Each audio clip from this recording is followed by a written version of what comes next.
Hola, ¿qué tal? Vamos a hacer un comparativo, un ejercicio comparativo de tributación, lo que sería la tributación tanto en cabeza de la sociedad como en cabeza del accionista para el régimen SOMAC versus lo que sería el régimen ordinario.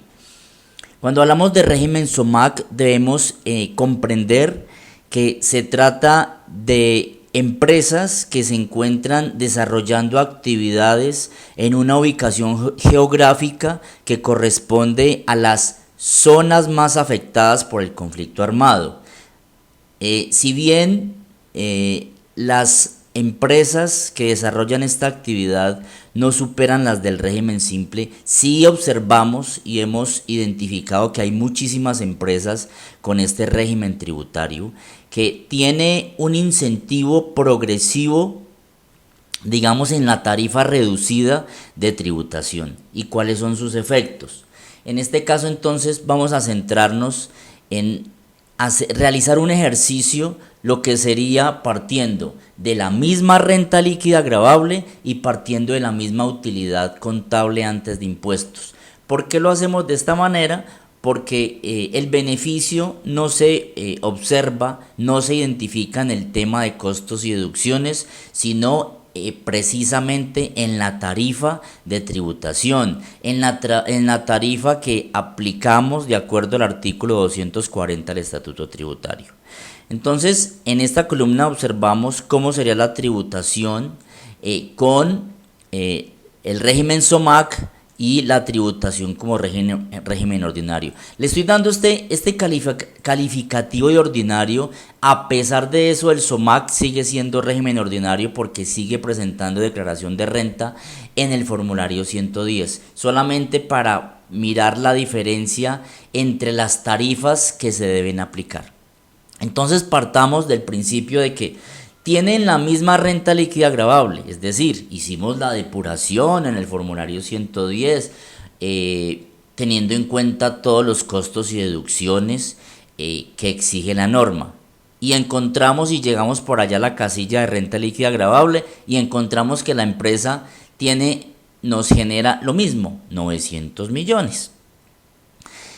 También partimos entonces de que tenemos la misma utilidad contable antes de impuestos de 1.000 millones de pesos. Ahora, en aplicación a esta tarifa estamos hablando, estoy haciendo referencia a la tarifa reducida para el año 2022 para la SOMAC de 8,75, que corresponde al 25% de la tarifa general. Entonces el 25% de la tarifa general la tarifa general de 35% y el 25% viene siendo 8,75 para este tipo de empresas. Significa que por los mismos 900 millones de renta líquida gravable la sociedad le va a generar un impuesto básico de 78.750.000, mientras que en la tarifa plena las empresas que no se encuentran inmersas dentro de este régimen SOMAC le generaría un impuesto básico de 315 millones. Y aquí ya empezamos a encontrar las diferencias. En tarifa tenemos una diferencia de 26,25%. Y hago claridad. Quizás algunas personas que también conocen el sistema, el régimen, pues vamos a encontrar que hay unas categorías y el régimen SOMAC las clasifica para efectos de tarifas reducidas en empresas micro y pequeñas y en empresas medianas y grandes. Seguramente si es una empresa mediana o grande, la tarifa no va a ser del 8,75%, sino del 50%. Entonces aquí vamos a hacer referencia a las micro y pequeñas empresas de acuerdo como lo establecen las categorías el artículo 237, no del Estatuto Tributario, sino de la Ley 1819 del año 2016. Entonces aquí observamos las primeras diferencias. En tributación, teniendo la misma renta líquida gravable, encontramos una diferencia que le va a generar un impuesto mucho menor en el régimen SOMAC. Entonces vamos a mirar cómo nos queda la utilidad neta que podría ser distribuida a sus socios o accionistas. Partiendo de los mismos 1.000 millones de utilidad contable antes de impuestos, trayéndome este gasto por impuesto de renta para determinar la utilidad neta, observamos que en la SUMAC me está generando una utilidad a distribuir de 921.250.000, mientras que con la tarifa plena estaríamos generando una utilidad neta de 685 millones. Entonces seguimos encontrando la diferencia y observamos acá que tenemos una utilidad contable mucho mayor que va a ser distribuido en cabeza de los accionistas, superior a lo que sería con la tarifa plena. Vamos entonces un poco más allá. Entremos más en profundidad lo que sería esta utilidad contable bajo el procedimiento del artículo 49 del Estatuto Tributario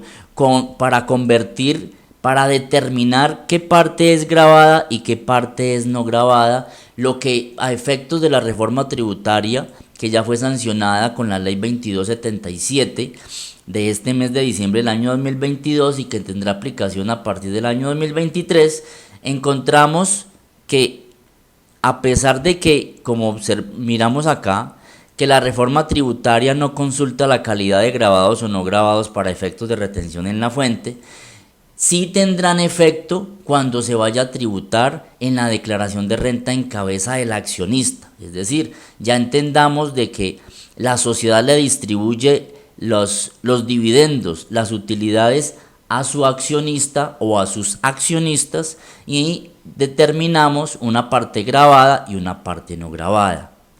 Entonces, a pesar de que aquí se observa en la parte gravada que en la SUMAC podría ser mucho mayor que en el régimen ordinario, al llevar esto a retención en la fuente, en la distribución de dividendos, nos genera una retención en la fuente mucho menor.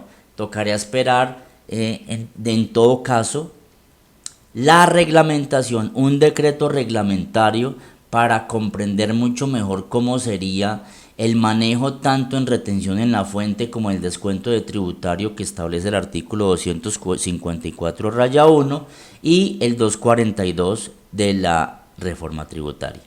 Entonces, ¿qué podemos concluir acá? Que con el régimen SUMAC se tienen muchos beneficios, muchísimos beneficios, y en la medida en que la utilidad o la renta líquida gravable sea mucho mayor, quizás va a ser mucho mayor la ventaja, la diferencia y el aspecto positivo en este régimen.